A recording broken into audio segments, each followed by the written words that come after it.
যারা নিরপরাধ কোনো ব্যক্তির বিরুদ্ধে কুৎসা রটায় বা তাকে হেয় প্রতিপন্ন করার উদ্দেশ্যে অপপ্রচার করে, ইসলামী শরীয়ত মোতাবেক তাদের ব্যাপারে সিদ্ধান্ত কি, তারা কি শাস্তি পেতে পারেন? আর যাদের বিরুদ্ধে কুৎসা রটানো হলো তিনি প্রতিদান স্বরূপ কি পাবেন? ভাইরা আমার, যদি কোনো নির্দোষ মানুষকে কেউ মিথ্যা অপবাদ দেয় তাহলে সেটা সবচেয়ে জঘন্য কবিরা গুনাহ মহাপাপগুলোর মধ্যে থেকে একটা।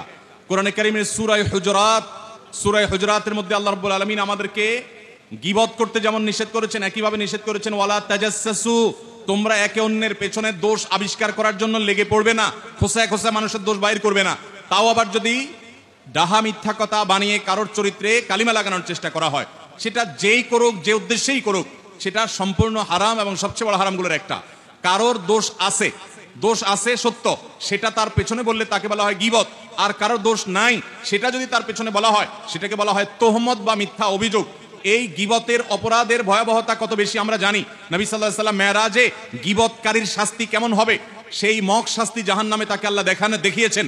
তাহলে সত্য কথা একজনের দোষ আছে, সেটা পিছনে শুধু বললাম, এর কারণে যদি এই ভয়াবহ হয়, তাহলে একটা মানুষ নির্দোষ, তার পিছনে যদি আমি মিথ্যা অপবাদ দেই, তাকে দোষী বলি, অথচ তিনি দোষী না, তাহলে সেক্ষেত্রে তার ভয়াবহতা কত জঘন্য হবে, গীবতের চাইতে কত ভয়াবহ, সেটা বলার অপেক্ষা রাখে না।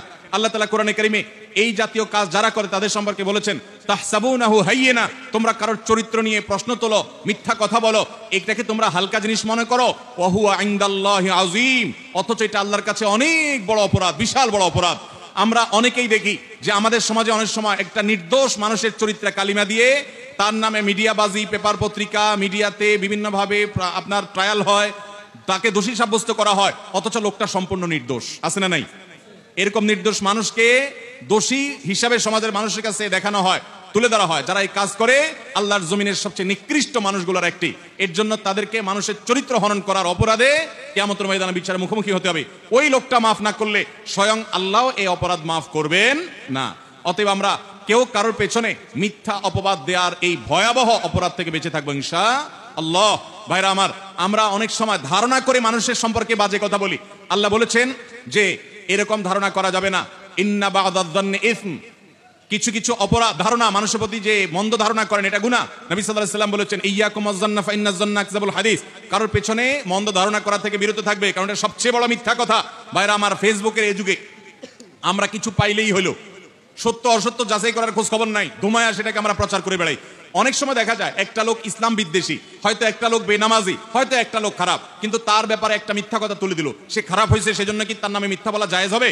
মুসলমান কারোর ব্যাপারেই মিথ্যা কথা বলতে পারে, এমনকি কেউ যদি আল্লাহর দুশমন হয়, নবীর দুশমন হয়, তারপরেও তার চরিত্রে কালিমা দেওয়া, তাকে মিথ্যা অপবাদ দেওয়া ইসলামে জায়েজ নাই, হারাম হারাম হারাম। মুসলমান কখনো কারোর চরিত্রে কালিমা দিতে পারে। আমাদের সমাজে এখন মানুষের কাছে সবচেয়ে জনপ্রিয় গুনাহ হলো এটা, সবচেয়ে জনপ্রিয় গুনাহ হলো মানুষের ব্যাপারে বাজে কথা বলা, মন্তব্য করা, রসিয়ে রসিয়ে, এগুলো আমাদের খুব মজার একটা কাজ হয়ে গেছে। আল্লাহ তাআলা আমাদের এই ভয়াবহ গুনাহ থেকে বেঁচে থাকার তৌফিক দান করুন। আরেকজনের ব্যাপারে মন্তব্য করতে সাবধান। আল্লাহ বলেছেন ওয়ালা তাকফু মা লাইসা লাকা বিহি ইলম, যে বিষয়ে তোমার নিশ্চিত ধারণা নাই, জ্ঞান নাই, সে বিষয়ে তুমি ধারণা করে কোনো মন্তব্য করতে যাবে। আল্লাহ আমাদের সবাইকে বেঁচে থাকার তৌফিক দান করুন। এরপরে প্রশ্ন হলো, আমি আমার স্ত্রীকে বলেছি আলহামদুলিল্লাহ আমার সামর্থ্য আছে, আমি দ্বিতীয় বিয়ে করব। এখন সে আমাকে কসম করাইছে আমি যেন তার মরার পরে বিয়ে করি। দ্বিতীয় বিয়ে করলে কেন মেয়েরা মানতে পারে না?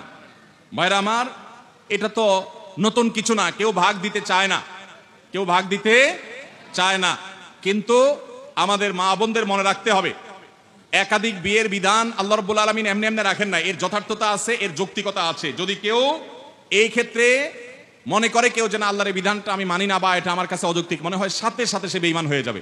সবকিছু আপনার পছন্দ হবে তারপর মানবেন, তাহলে তো আপনি আপনার পছন্দের গোলামি করলেন। আল্লাহর গোলামি তখন হবে যখন আপনার পছন্দ হলেও মানবেন, পছন্দ না হলেও মানবেন। আল্লাহ রাব্বুল আলামিন পুরুষদের মধ্যে মেয়েদের চাইতে যৌন আকাঙ্ক্ষা চাহিদা বেশি রেখেছেন, এটা বৈজ্ঞানিকভাবে প্রমাণিত, এটা মহাসত্য, এটা অস্বীকার করার কোনো সুযোগ নেই।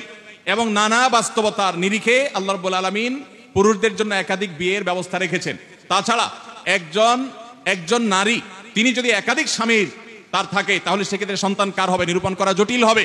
কিন্তু কয়েকজন স্ত্রী যদি একজন পুরুষের থাকে, তাহলে সবগুলাই একজন বাবার দিকে সম্বন্ধিত হবে, মা তো মায়ের গর্ভে ধারণ করেছে। নানান কারণে আল্লাহ যা নির্দেশ করেছেন এর বাইরে কোনো যৌক্তিক বিষয় থাকতে পারে না। অতএব সব জায়গায় সমতার চিন্তা করলে সেটা ভুল এবং বিভ্রান্তি। সব জায়গায় সমতা নয়, বরং কোন কোন ক্ষেত্রে কাউকে মেয়েদেরকে কোন ক্ষেত্রে ইসলাম অনেক বেশি দিয়েছে। যেমন খরচ কিছুই করা লাগবে না, কিন্তু সবার সম্পদের ভাগ পাবে, মোহর পাবে, এই সুযোগ মেয়েদেরকে ইসলাম দিয়েছে। আর অনেক বিষয় আছে। যখন নারীদেরকে জীবন্ত কবরস্থ করা হতো জাহিলি যুগে, ইসলাম তখন মেয়েদেরকে এমন জায়গা নিয়ে গেছে, 3টা কন্যা সন্তান ভালো করে লালন পালন করলে ওই মা বাপ শুধু কন্যার সন্তান লালন পালন করার কারণে জান্নাতের গ্যারান্টি পাবেন। তাহলে মেয়েদের মর্যাদা ইসলাম দিয়েছে না দেয় নাই? অতএব আমাদের মা বোনরা তারা এই কঠিন বিষয়টিতেও, একটা হলো তিনি ব্যক্তিগতভাবে পছন্দ করেন না, তার সতী নাশুক, সেটা ভিন্ন বসা, কিন্তু আল্লাহর বিধানের প্রতি তার যদি সন্দেহ থাকে, সংশয় থাকে বা ঘৃণা থাকে, তাহলে সাথে সাথে ঈমান চলে যাবে। আর পুরুষরা একাধিক বিয়ে করতে হলে তারা সমতা বজায় রাখতে পারবেন কিনা এটা নিশ্চিত করা জরুরি। যদি সমতা বজায় রাখতে পারেন তখন তার জন্য সেটা জায়েজ আছে। আল্লাহ আমাদেরকে বুঝার তৌফিক দান করুন।